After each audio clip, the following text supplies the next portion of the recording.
وقت اللہ کی ایک عظیم نعمت ہے، یہ بڑا قیمتی سرمایہ ہے، یہ انسان کا عظیم ترین اثاثہ ہے۔ جو اسے صحیح استعمال کرتا ہے وہ کامیاب ہو جاتا ہے، جو اسے ضائع کر دیتا ہے وہ خود بھی ضائع ہو جاتا ہے۔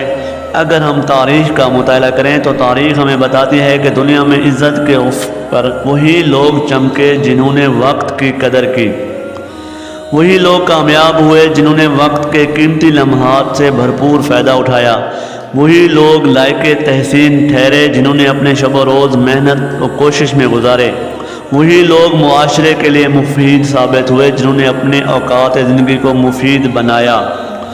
دنیا میں عزت کے حامل بنے وہ ہو، دنیا میں عزت کے حامل بنے وہ ہو، وقت کی قدر کو تھا سمجھا جنہوں نے۔ نبی مکرم صلی اللہ علیہ وسلم نے وقت کو نعمت قرار دیا ہے۔ آپ صلی اللہ علیہ وسلم کا